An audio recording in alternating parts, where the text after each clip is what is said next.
So hello, Omair. Thank you very much for being with us on this episode of Startup Stories with UJ. Today, we'll try to learn more about your journey and what it prompted you to create this startup. So let's start with you first introducing yourself and the startup you are working on.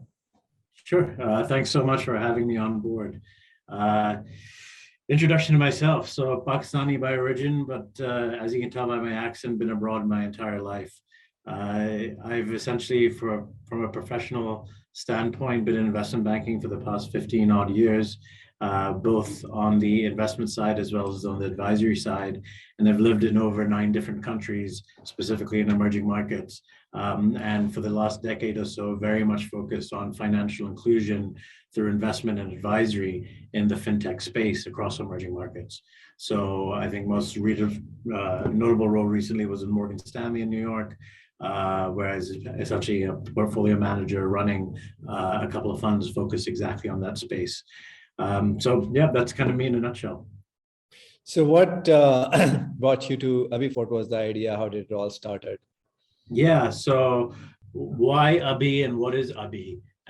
So Abhi is the idea of being the first financial wellness platform in Pakistan, but this is not just for consumers, but also for businesses as well. So what we do is we believe in the democratization of access to finance, and we don't believe that it should be a genetic lottery that people should have won in order for them to be able to get on the financial ladder. And so now with technology being there, the ability for people to be able to access finance has become that much more easier, but we have to do it in a controlled manner to be able to help people as well as businesses as well to be able to access finance. So that's, I'd say, what Abhi is. And so Abhi obviously in Urdu means now, so we're here now when you need us, especially when you have financial problems.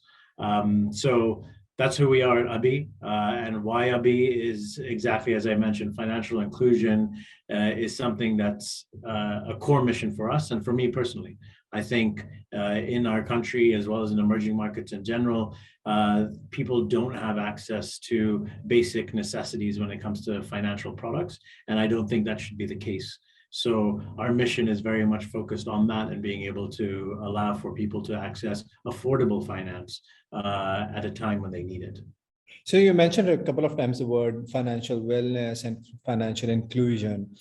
Would you elaborate a bit more on that? I mean, and who is your target market and target audience for the products of Abhi? Yeah. So what do I mean by financial wellness? And this goes, I think, more into a philosophical discussion, but something we truly believe in over here. So in terms of financial wellness, it's something to do with mental wellness. And I think this is something that's happened, not just pre-COVID, but during COVID has been accentuated even more so. If you are not at peace when it comes to your financial situation, then you don't tend to have a steady state of mind either to be able to make the best decisions for you. We see this constantly, not amongst only the people who are underprivileged, but even those who are privileged, to be honest. They live beyond their means and they aren't able to make right decisions when it comes to their life. And so mental wellness and financial wellness, we believe, goes hand in hand. Our target audience is a salaried class in Pakistan. And what that means is the salaried class in Pakistan is specifically someone who doesn't have documented salary class or all across the board? All across the board. So we believe that people that have the ability to earn in Pakistan should be able to access our product. And what that means is that wage inflation in the country does not keep up with actual inflation in the country, especially these days. And that's a huge hindrance for people because your basic means, if you look at a basket of what people spend on across the middle class, for example, it tends to be your rent and your groceries and your utility bills, and then whatever peripheral is left over, you're able to spend on. But you obviously have your education bills, et cetera, that are required that for your children that comes along. It's very culturally normal in Pakistan for people to go and ask for their family and friends for money when they need it. It's very normal for them to go to their bosses and ask for money in advance when they need it. This is something that shouldn't be the case. Imagine, I keep saying, though it's become a cultural norm, it's not something that anyone feels comfortable doing. Going to your family and asking for money, or going to your bosses and constantly asking for money does not put you in a great mental wellness state of mind, if that makes any sense. So financial wellness, what is it? We come in and say, you deserve to be paid today because you work today. So don't feel that pressure that you have. As we keep saying, is it the idea that you don't want to feel a burden when on something that you actually have the right to be able to access. So our idea is we come in and provide you with a service when you need it. It's very seamless when it comes to our experience, and we square this up with your employer at the end of the month.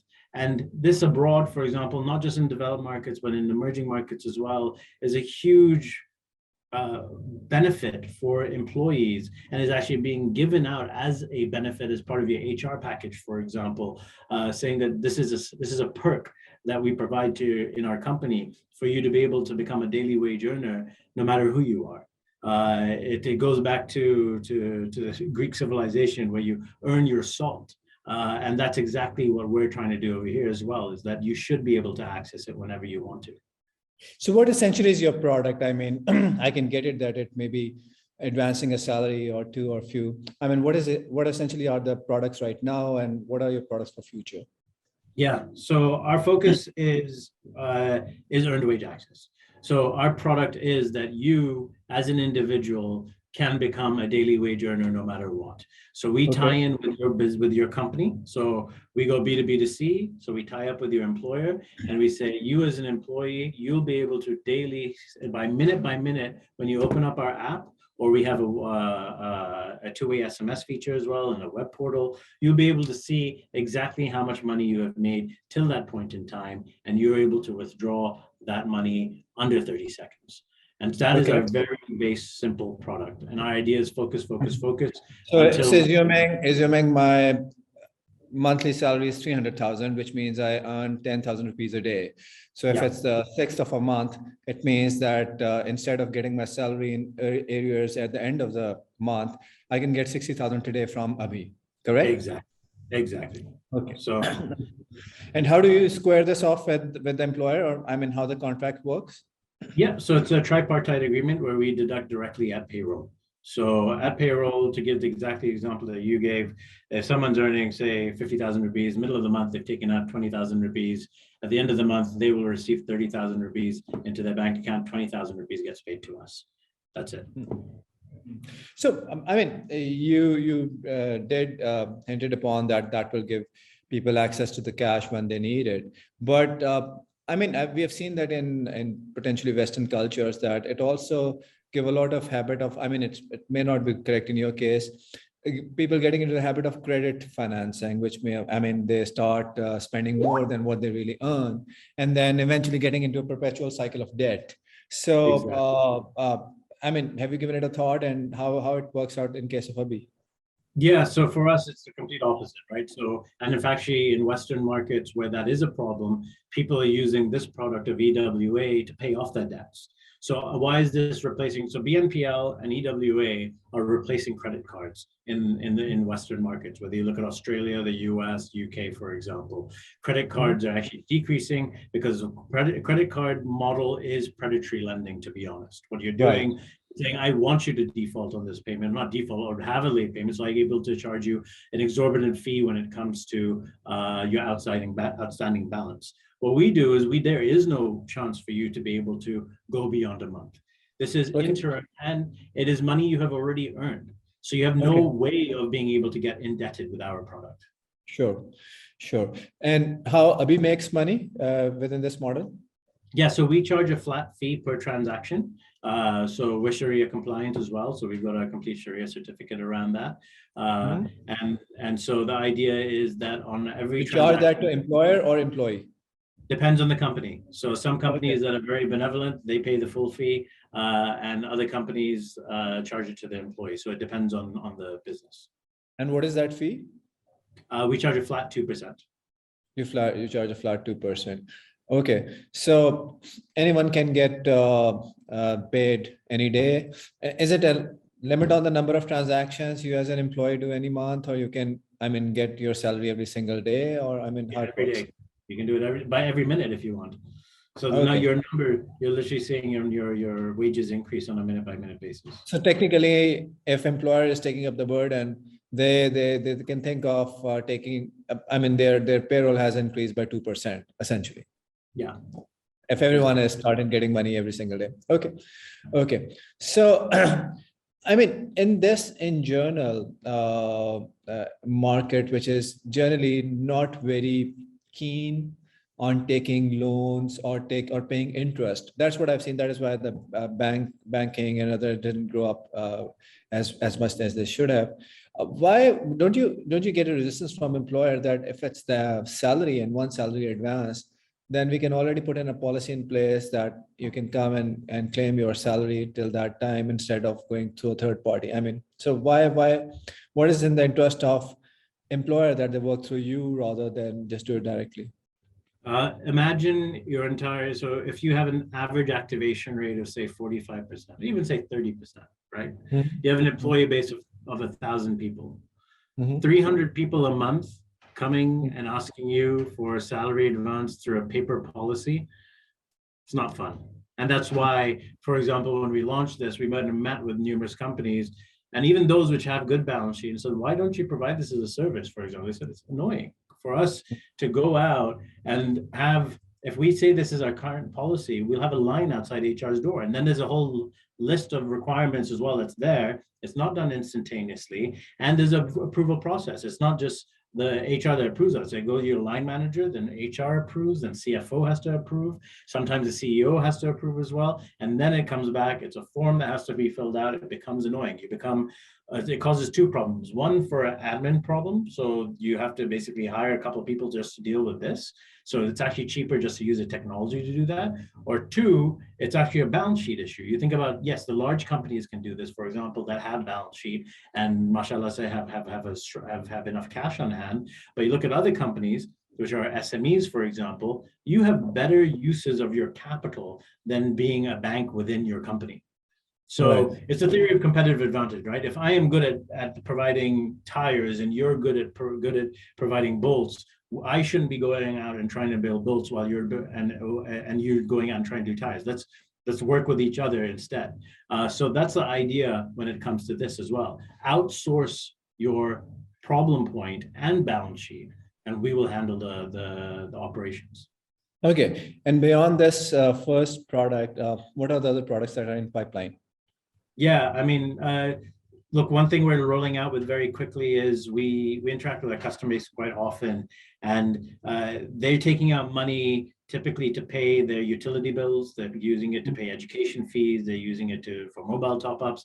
So one feature that we're adding very soon is within our app, you are able to completely pay that off within our ecosystem. So there's no reason for you to actually leave our app for you to be able to pay those off. So that's one product that we're the collection and then avenues to distribute that money. You are putting that in. Okay. Exactly. So that's one product. Otherwise, the idea is as we move along, I want to move you up the financial ladder. If I keep on saying a testament to our success, for me at least, is in 3 years' time, someone, or even less than that, if someone who's come on as an earned wage access product taker should not be using earned wage access anymore. They should actually be using our products which help them build an asset base. So start investing, for example, so that they start seeing their numbers for savings, for example, for them to be able to see their wealth actually increase so that they don't have to live paycheck to paycheck anymore. That's the big thing. Yeah, I get that. So, I mean, help us understand that, did you got into some, I mean, while we are still in a country where there's a lot of regulatory issues and there are not many laws that can help fintech, and I mean, what kind of issues you got into and how you solved them, or this was something that went out very smoothly? I mean, how it worked out for you? Look, nothing is smooth. I don't think it's never smooth, but it's if it was smooth, everyone would be doing it, right? Yeah. But I think, look, the painful part of it is educating people. At the end of the day, technology, and as you said, lending as well, is something that's not necessarily 100% embraced at the beginning. If you think about Kareem, for example, the stigma, but I remember when it first came out, not just in Pakistan, even abroad, I was like, hold on, I'm going to get in a stranger's car and they're going to drive me. And now there's no second question about it. It's like, yeah, just order a Kareem, right? I think same thing when it comes to any product, when you're coming in with a new technology, which is something, even though it's something you would do anyway, but because it's not been so easy before for you, you question it. So I think that part of it is the hard part for us right now, is educating people to understand it's not a loan, it's not predatory lending. There's no way of you getting into a debt cycle. For employers as well, for them to understand, people don't misuse this. I think this is one thing that a lot of people get wrong. And look, I didn't know this data until we launched. But people are like, oh, people just take out the maximum they can every month, and then they'll constantly be taking that out. Our data shows that people, and this is all the way down to the bottom, by the way, in terms of people earning even 20,000 rupees a month, they take out a maximum of 15 to 20% of their outstanding amount. So they're actually very smart when it comes to, and careful when it comes to the amount they're taking out, because they're using this for interim financing. They're saying, listen, I have no need to take this out for buying a car, for example, whatever, maybe it's bills. It's medical bills, it's school fees, it's your K-electric bill, for example, and your salary cycle is not matched in Pakistan. So if you actually take out your money from us at the end of the month and pay off your K-electric bill in time, you're actually saving yourself on those late fees you would have paid. So there's all these use cases that come, and also shows that people aren't going to misuse the system. They just need access to it. At the end of the day, where inflation is in the country right now, you need to be able to access your money, because at the end of the month, it's actually worth less, especially if your basket is based on food and rent. That stuff is moving up very quickly. Right. So but help us understand what is, because you're lending to a salaried class, or advancing, probably the right word, to the salaried class. And then, so what is the total market size and what's your traction so far? Yeah, so the total market size, if you look at Pakistan, is basically 55 to 60 million people who are salaried class. Average salary is about $120 a month. So you're looking at an opportunity size of between $6.5 to $8 billion a month of payroll. Now, that's a total market, right? That's a total market. That's a total market. Now, even if you halve that, it's still $3 to $4 billion a month in payroll, which is a large market for us to be able to play in. So that's kind of the overall market size for just this one product, I'd say. In terms of our traction, so we've signed on just over 80 companies now, or just over 250,000 employees that we have access to, and we're growing month on month. So our now revenue and revenue growth rate now is over 250% on a month-to-month basis. To put it in numbers. That's the GMV that is circulating through your platform, or that's your number? That's our GMV that's going through our platform. Okay. So to put it in numbers perspective, we started off in July.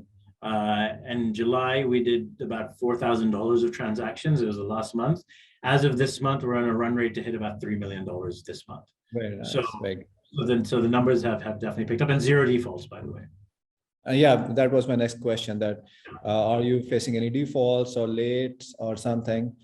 No. Is that because of you're getting into right now, the early adopters of your product are the companies who already have kind of well-established systems and well-established employee record base and all that? Or, I mean, I'd say the opposite. We have a few of those, but the ones who've taken this up, we definitely do have companies that don't have those stable systems, and they're the ones who, as I think I mentioned before, we onboarded a company with over 5,000 employees, and they've been running their HR and payroll on an Excel sheet for this past 2 decades, for example.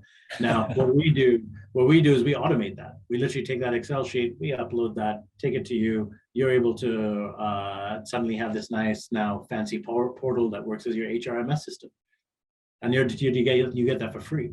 So suddenly it allows digitalization to happen of the business as well, not just the employee. So those kind of small things is actually where the real fun of this comes in, as opposed to going where somewhere you just plug in via an API and it's game over. Yeah. So you raised probably a couple of $1 million a few months back, and I was hearing news that you have raised again. So tell us more about how the funding has happened, who you tapped into, your funding journey, you managed to scale all that. We've been lucky, and obviously the market situation has helped us as well. We've raised just over, I'd say, $5.5 million so far. And the idea for us is we actually don't need a lot of capital. Our burn rate's very low, but we need it for our balance sheet. So Yeah, you need to advance the people, right? exactly. So we're hopefully should be soon working with a couple banking institutions so that we don't have to use our own balance sheet anymore. And when that happens, it'll be great because one thing that's been surprising to us, because we've kept our team small and our burn low, we actually turned free cash flow positive actually this month, which is very weird for a startup. So everyone's like, you're not growing fast enough. I'm like, no, we are. Yeah. I was about to say that it's actually kind of a stigma in the startup world. Oh, yeah. So you're not doing something right. Exactly. So yeah, no, we're look, we'll obviously increase our burn and build the team out a little bit further as well, but we're being prudent about it because I think there's a great book called Out Innovate, if anyone has a chance to read it, and it's how in emerging markets the VC or starting a startup is a bit different compared to developed markets because the ability to fail in emerging markets and bounce back from that is much more difficult compared to the US. You can have many startups in the US and have other access to funding, for example, but it's not the same thing when it comes to EM. So though we are obviously being aggressive, we're also being realistic about it in terms of our growth, because it's always easy to hire people. It's never easy to fire people. So right. My belief is just be prudent when it comes to hiring, hire people who can hire one person who can do the job of 5 people, and you'll build a great company. So and I typically ask these questions in the beginning, but talk about product and everything was interesting, and we went that route. So tell us about your team, your founding team, how you got together, and how everything has happened. Of course. So Ali Raza, who's my co-founder and chief operating officer, we've known each other for a few years. To put it very, very honestly, I came from abroad. There was no way I was going to land in Pakistan, even though obviously being Pakistani, and say, yes, I'm going to do this thing in Pakistan by myself. No way, it's not going to happen. It would be like me landing in Nigeria and saying, yes, I'm going to conquer fintech in Nigeria. It's like, no way, unless you have a local operational person. So Ali has been really my backbone when it comes to building the company over here, and there's no way we would have been able to do it without him. So Ali is my co-founder and COO, and then we have Ijaz as well, who's our head of technology, and he's built a team around him for us to go to market. I'd say we got interesting praise the other day where I think we were the fastest to go to market from concept to market accessibility than anyone else, and that's been purely because of him. He's been able to. I guess we have a little bit of share into that as well. Yeah, exactly. In building your tech, I hope 100%. 100%. I mean, tkxel was instrumental in that. So for us to be able to get to market and work those hours was led by him. But yeah, your help was super important as part of that journey. So I'd say that was a core team, to be honest, when we first started. We're now about 26 people in total, and we have everyone from on the product side. For example, we've got Wissam Kiani, who is our head of product.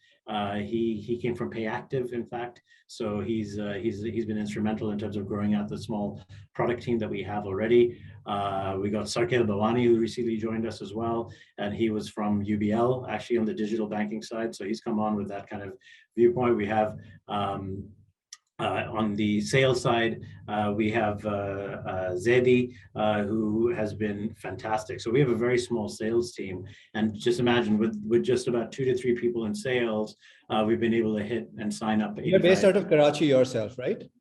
I'm based in Karachi. We have 2 offices, one in Karachi and one in Lahore. Lahore is our. Where are you getting more traction, Lahore or Karachi? Right now, we've been focused on Karachi, to be honest. We haven't even navigated. We have companies that have offices in Lahore, but we haven't attacked that market yet. My whole viewpoint is if you can conquer Karachi, you can conquer Pakistan. Right. So most of the finance is happening there. Yeah, exactly. So yeah. So it's a great discussion, and really glad to see new startups coming in and growing. And I guess you guys are doing pretty well and killing it at the moment. Hope to trying to praying for your growth, and good to see a lot of startups coming in. So thank you very much for being my guest today on this show. Thank you very much.